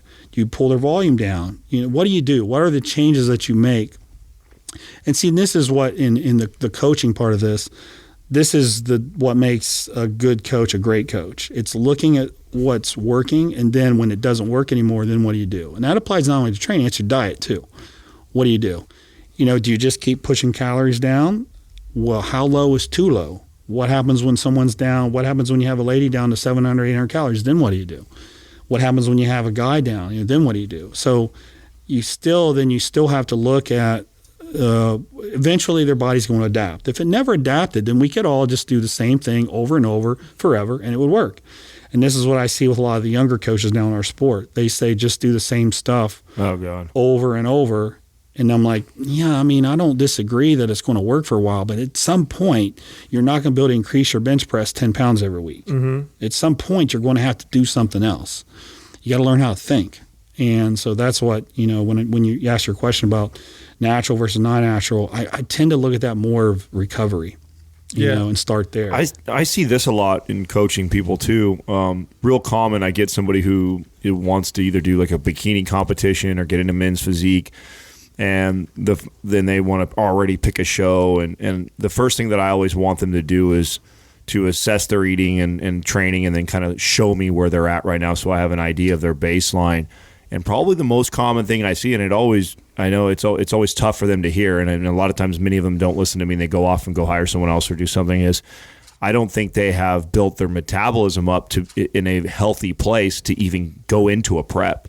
You know, you get a girl who is only eating 1,500 to 1,800 calories, and she comes up to you and she's like, "Hey, I want to get ready for a bikini show." And I'm doing the math in my head. I'm like, well, if I got to cut you for the next 8 to 12 weeks, where am I going to be able to go on weeks 4, 5, and 6? Like, right. I know I'm going to do damage to your metabolism just to try and get there, and I know it's not smart, and you're probably not going to get the results that you really, really want, or potentially could if we did this right. Do you see that a lot? I see it a lot. I dealt with it a lot. Oh, man, that's been going on for so long. There's a gym in Columbus that has produced probably more bikini and figure pros than any gym in the country. And most of them don't compete anymore, and they compete year round. They depress their metabolism, low calorie dieting. When you do low calories for a long period of time, the longer that goes, the longer it takes your metabolism to return to normal. So what happens is you get people that compete in the spring shows. Then they're like, well, somebody talked me into doing the summer shows. Then it's, well, I'll do the fall shows too. It turns into year round. So they never really give their metabolic rate a chance to normalize. And then what do? They cut more. And then they all of a sudden are starving and they eat a lot. And then what happens? Right. They blow up. The They gain a lot rebound of is weight. crazy. They rebound, then they get depressed, and then they quit. So I've seen that for years. Years. This isn't a new phenomenon. This has been going on for years. And it doesn't happen as much to men, but there's something about a female's metabolism that when you suppress it for so long, show after show after show after show, that, they eventually will snap, as anybody would. And then when they gain a bunch of weight, they get depressed and they quit. Guys don't tend to compete year round as much. But women, they like to look good all the time. There's this pressure on them to look great all the time. And I think that's the problem is that, and that's been that way for our culture forever. We've put women on covers of magazines, and they're normally these skinny, borderline, bulimic looking women that, we've this image of what a woman should look like, this really skinny, petite look. And it's usually photoshopped. Right, exactly. And, eating salads all the time and like snacking on vegetables all day long to keep this tiny, petite figure. So I think that's been a part of our culture for such a long time. And then now we have this explosion of the bikini, competition. Now every girl sees that and goes like, I want to do that. And now we have this huge, influx of Instagram models now that have came out that didn't exist 15, 20 years. So now we have all these people that this younger generation is looking at and aspiring to look like, and they just don't have the tools yet because they haven't put their metabolism in a healthy, safe place, and then they're going out and they're getting in these shows. I think we have no idea what we have coming. I think the way the sport is growing, it's growing so fast, and so many people are coming in. Plus, with social media just making it so popular with the average person. Some studies will show that, and these are new, will show that if you calorie restrict for a long period of time, and then you eat a lot of calories all at once, like a lot of competitors do post-show, that they'll actually increase the number of fat cells. Right. And what's funny is, again, being a kid who followed bodybuilding, when you see bodybuilders compete over and over and over and over again, especially when they don't give their body a break, they start to lose that sharpness. Their bodies start to tired looking. Stop responding. Mm-hmm. And I think it's because they're adding fat cells, because they'll compete and then they'll binge and then compete and binge and over and over again. It's like they can't, versus the bodybuilders who they'd gain weight, but they'd kind of stay healthy at the same time. I think that might be what's happening. The other thing I wanted to ask you too, John, was, we talk about all the variables that you can manipulate, for your body that prevent this adaptation where your body just stops responding. And I feel like in more recently, training has been something that people have stopped really paying attention to, where you look at the workouts and everybody's workouts look the same and they manipulate their diet and their drugs, but nobody's really paying attention to the workouts. Whereas I remember reading the bodybuilding magazines in the 80s and the early 90s, and they were talking about which routine is the best and which one works better, and I'm going to do a double split routine, and I'm going to train super high intensity, and I'm going to do, train my whole body 3 days a week or whatever. You don't see that as much anymore. Is that am I accurate with that? Well, you are. The cool thing is now you got guys like Brad Schoenfeld that are actually trying to do some meaningful research on volume and adaptations and things like that. But to your point, you're right. And my biggest frustration, like if you sit down and talk to me, you'll very quickly figure out the training part is what I'm most passionate about. The frustrating thing for me is that in bodybuilding, people take a lot of chemicals, so whatever they're doing works. Right. So they think, okay, what I do works. If you took that and you applied it to a natural athlete, it might not work. It might not be the best approach. Or just because the approach that you're doing works, it doesn't mean it couldn't be a lot better. So there is very little attention paid to the training aspect. And, I started working with guys like Fouad, when Fouad Abiad, I started working with him. He'd never won a pro show. He's in his 30s, and then all of a sudden he wins. I started working with Doug Dale. He had muscle tears from doing the extreme HIIT training. He was going to retire. I said, give my training a chance, man. He ended up winning 3, 4, 5 shows. I've taken a lot of guys who were kind of toward the end of their career and changed their training, and their bodies did well, and they competed and done well. And I think that was because I looked at training a little differently, and I tried to understand what was going on, as opposed to the large majority who just do anything, just go at it and just take a lot of drugs. But there is a way to do it and have some longevity and to do well. I looked at training you had these camps. You still do to a degree. You still had kind of the Arthur Jones, the old school HIIT training. Mike Menser, yeah. And you had kind of more of the voluminous Arnold training. And I feel like there's different adaptations that take place from different kinds of training. And I always thought, well, as opposed to being in one camp, what is the advantage? What is it that is so good about HIIT training? And what is it that's so good? And what if I could build a program that would incorporate that? Yep. Absolutely. What if I could get the advantages of both of those? And oh, by the way, what if I could sequence exercises so that I didn't get injured, so that I had some longevity? Maybe it's not the smartest thing in the world to go in and bench heavy first every week for my chest. So I try to look at training. I try to understand what the mechanisms were that were creating hypertrophy. How could I wrap those all into a program? And then how could I sequence exercise so that I stayed healthy? And the exercise sequencing gets no attention, never has, probably never will. Mm-hmm.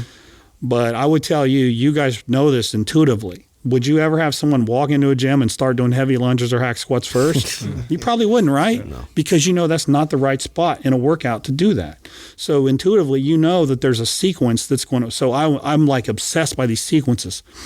What if I do this exercise after this exercise? And I think there's a way to layer your training so that you can enjoy longevity and you can train for a long time, in addition to getting the hypertrophy benefits. Yeah, that's all. We talk about that all the time, and just exercise programming. I feel like it's a lost art. I really do. I see a lot of these bodybuilders' routines, and they all look the same. Chest, one day, back, one day, same kind of exercises, same kind of. Nobody's really paying attention to all these other intricacies that I think, especially if you're natural, you really need to pay attention to. You have to. It makes a much bigger difference. I mean, I remember, God, this must have been now at least 12 or 13 years ago. I picked up a book called Dinosaur Training, and it was very, very different style of workouts. It was kind of around strongman and odd lift type stuff. But the way that the guy trained, he would train his whole body much more frequently than the typical once a week, hit your body part once a week type of training. So then that opened my eyes, and I started to read some of the old bodybuilders' routines, like Steve Reeves and Grimmick and Reg Parr and all those guys way back in the day. And I noticed that they hit their body parts a little bit more frequently than what I was reading in the current magazines. Started applying that to my body, and I had never gotten so strong and built so much muscle. And I do think it's a missed it's an art that is lacking nowadays, is really focusing on exercise programming.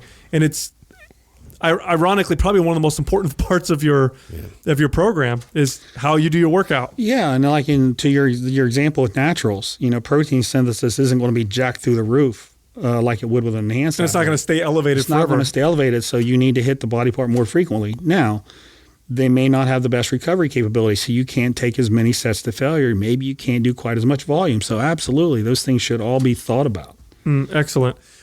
Looking at bodybuilding today, do you see any trends right now that you think are going to start to happen, or do you see what do you see for the future of the sport? So next week I'm actually doing a video, and I'm going to call it something like "Has social media killed bodybuilding?" So I'm going to give you my perspective on it. First of all, what does it mean to say killed bodybuilding or made it worse? What does that even mean? I look at bodybuilding from different levels. I look at it from someone who just goes into the gym because they love training, all the way up to people who compete in Mr. Olympia. Are the people in the Mr. Olympia, are their bodies getting bad? No, there's still some phenomenal physiques. They look incredible. What about at the national level? Well, at the national level, you don't have the depth that you used to have. It used to be the top 15. It was very difficult to make the top 15. Now it's easy to make the top 15. What about the local level? The local level, the state titles used to be phenomenal. If you won the Mr. California, if you won the Mr. Florida, the Mr. Ohio was super prestigious and super hard to win. It was a huge deal. And actually, you would be more popular winning your state title than getting fourth or fifth in nationals. I remember that being a young kid, meeting someone like that. Yeah. Oh, it's Mr. California. Mr. California. Right. And I was the same way at the Ohio. I remember going to the Ohio, and I just wanted to be Mr. Ohio. Like, that's all I cared about. Someday I'm going to be Mr. Ohio. The state titles now are not good. They're not good. There's, you have shows, and there's 20 bodybuilders total in the whole show. So at that level, it's depleting. Now, does that mean it's worse? From a competitive standpoint, yes. But so why is that? So people will say, well, it's because of new classes. Now you have classic physique, you have and the other classes. Maybe it's true, maybe it's not. Maybe some guys, don't like to train their legs, so they don't do maybe some guys just don't want to be a mass monster. So I don't necessarily think that that's good or bad. I just think people have different avenues to go through now. Then you have people at the gym, who may not compete, but they love to build their bodies. That to me is the essence of bodybuilding. And what is happening on social media should not affect how I train when I go to the gym. Right? If I look at something on social media, it should have zero impact on my ability to train and work my butt off when I go to the gym. So if bodybuilding to me has taken a downturn, it's not because of social media. It's not because of new classes. It's because people are getting soft, is what I think. I think also it's magnified with social media. It's just there's more eyes on it. You still have people that bust their butts and work hard. But then the people who are kind of just in there for whatever reasons, they want to be popular, now we just happen to see it. And I think if you took social media out of the equation, I think a lot of these people probably wouldn't even train at all.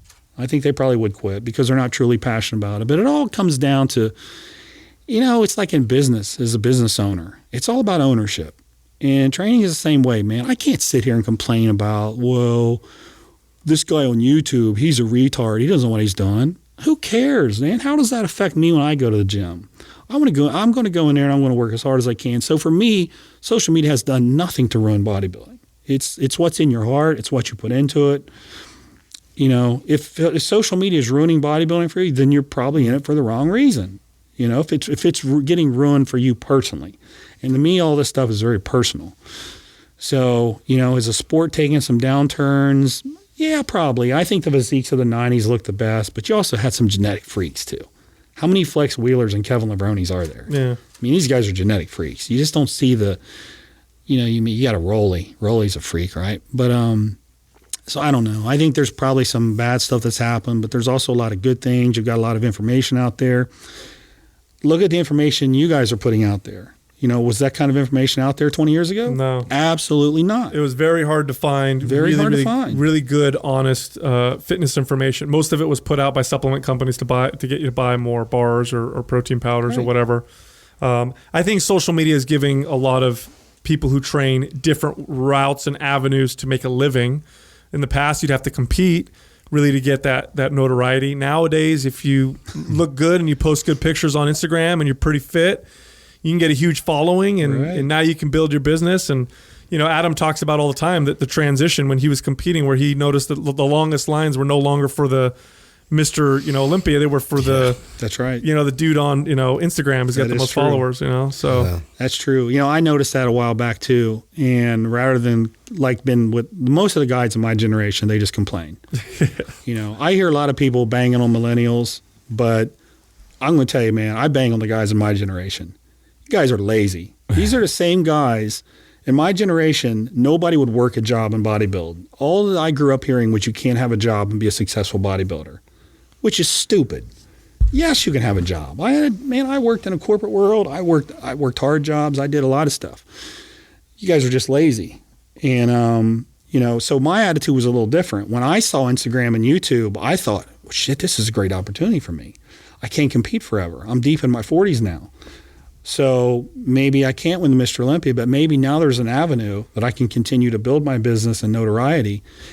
And about a year ago, I noticed something in my personal business that was very apparent. Like when I started traveling, it used to be when I went places, people would say, oh, John, hey, I hope you get your pro card, or I saw you at this show, or what show are you doing next? That went away. Every single thing I heard was, I love your YouTube. I love your videos. And it didn't matter where I was. I was at a Tennessee Titans game Thursday night in Tennessee. We drove down, and 3 people in the stadium stopped me, and not one of them asked me if I was competing. They said, I love your YouTube. I watch your YouTube. And I see this over and over. So for me, it was like, oh, this is a fantastic opportunity for me. Absolutely. Whereas the guys in my generation usually say, oh, this is weak. These guys suck. They don't know anything. I was like, no, man, I see this opportunity. I'm going to take advantage of it. Right. Mm-hmm. So I work hard on my Instagram and my YouTube because it has value for me, and it's also just a great platform to get your ideas out there. like you said, things like this show didn't exist. All I could do was get muscle and fitness and try to get the information I could out of there. There was no real seminars. A seminar would be a guy pulling up, standing up, and there was a Q&A for about an hour. That was the equivalent of a seminar you used to be able to get, and those weren't good. You certainly didn't get any drug information, and you didn't even really get much information. The seminars that I went to when I was younger, I only remember one, and it was a Tom Platz one. It's the only one I remember. He's talking about sarcoplasmic reticulum and all this stuff, and I was like, man, this guy's smart. He's the only seminar I remember ever, and I've seen a lot of guys give seminars, but they were just so weak. Mm-hmm. You need to eat chicken and rice. Like, okay, cool, I got it. Yeah, I got that memo. Yeah, I got that. I'm cool with that one. Man, you saw some of the greatest runs on that game. That game was insane, man. Henry went bananas with some of those. It was crazy, like those stiff arms. Oh man, my God, it was nasty. And then he busted the 50-yard run on the other side. It was awesome. And one of my friends, he plays for Tennessee. He got us tickets, so we were down in the 5th row, right there by. Oh wow, it was awesome. Oh, what a game to be at! It was very cool. That's a good game to be at right there, for sure. It was very cool. Man, it was really, really, I love the fact that I had no idea what direction we were going to go on this podcast, and we haven't done a really deep dive into anabolics. It was really a treat to talk with someone who's so open about it. But before we go, I would like to hear, if you were to, with all of your knowledge with programming, nutrition, anabolics even, if you were to go back and whisper into 22-year-old John's ear, what would be a few things you'd say about each one of those things? Oh, man. Well, I would never change anything because you guys know all the mistakes you make you a better person and get you where you are today. But if you put a gun to my head and said, damn it, you're going to change something, you have to. You can't bail out and say you wouldn't change anything. I would probably say that the nutrition part and getting more out of less and focusing more on efficiency and digestion actually is a pretty damn big deal. You know, I mean, as I've gotten older, and there's a lot of kids now that don't understand it, but as they get older, they will understand it. Right? Yeah. The other thing I would say is listen to your body. And what I mean by that is I've been very fortunate to have some pretty good longevity, but I listen to my body. And if I'm doing an exercise and something doesn't feel right, I don't say I'm just going to push through it. You know, when you talk to people who have major muscle injuries, they usually, not every time, but they usually will say something didn't feel right. I did a rep, it didn't feel right. I did another rep, boom, pop, tear. And I'm one of those guys that trust me, I've had every kind of itis you can have. And I have had a few muscle tears, but I listen to my body. And the reason why I would tell this to a young guy is because that stuff will accumulate. And if you don't listen, the injuries will mount up. You'll be getting shoulder surgeries. You might be getting hip replacements. Those things are going to mount up, and they don't have to. When you train balls to the wall, you're going to have strains, and you're going to have itises, and medial and lateral upper condylitis and stuff like that. That's going to happen. But nowhere should anyone believe that muscle tears are just part of the journey. No, they're not. They don't have to be part of the journey. So from a health perspective, from a longevity perspective, you got to listen to your body. If something doesn't feel right, do something else. And then the other thing I would add on to that is I spend a lot of money trying to stay in one piece, as I call it. I've done ART, MAT, fascial stretch technique, deep tissue massage. I've had the same girl working on me for 14 years doing my deep tissue massage. I've got another guy that's done a lot of ART on me, MAT. Right now, I'm really enjoying fascial stretch technique or therapy, whatever it's called. I don't know what it is, but it works awesome. So I also have invested and put a lot into staying healthy and trying to keep my body working right. And I'm very flexible. I've got crazy flexibility in my hamstrings. I'm going to tell you guys a story. This is how you get flexible hamstrings, okay? This is how I did it. This is very simple. So I was in track in high school, and I had a track coach. The assistant coach, who was a very attractive female. She was very well endowed. This is the big key right here. And sold it right away. So she would say, okay, everybody pick a partner. And I would always make sure I didn't have a partner. Because then she would stretch you. So she would stretch me. All right? So we do the hamstring stretch. So we're laying on our back. She's pushing my leg back. And I'm like, closer. closer. I just don't feel anything. Till her chest was right in my face. So I didn't care how bad my hamstrings hurt. I wanted her close. I wanted those boobs right in my face. Right. So I got crazy flexible hamstrings from my track coach. And to this day, they're super flexible. That's how you do it. Take notes, kids. I'm gonna tell my girlfriend when I get home. Yeah. Excellent. Well, cool, man. It's been fun, brother. Yes. Yeah. Thanks for having me, man. Thanks for coming on. Yeah, man. Appreciate Absolutely. Thank you for listening to Mind Pump. If your goal is to build and shape your body, dramatically improve your health and energy, and maximize your overall performance, check out our discounted RGB Super Bundle at mindpumpmedia.com. The RGB Super Bundle includes MAPS Anabolic, MAPS Performance, and MAPS Aesthetic. 9 months of phased expert exercise programming designed by Sal, Adam, and Justin to systematically transform the way your body looks, feels, and performs. With detailed workout blueprints and over 200 videos, the RGB Super Bundle is like having Sal, Adam, and Justin as your own personal trainers, but at a fraction of the price. The RGB Super Bundle has a full 30-day money-back guarantee, and you can get it now plus other valuable free resources at mindpumpmedia.com. If you enjoy this show, please share the love by leaving us a 5-star rating and review on iTunes and by introducing Mind Pump to your friends and family. We thank you for your support, and until next time, this is Mind Pump.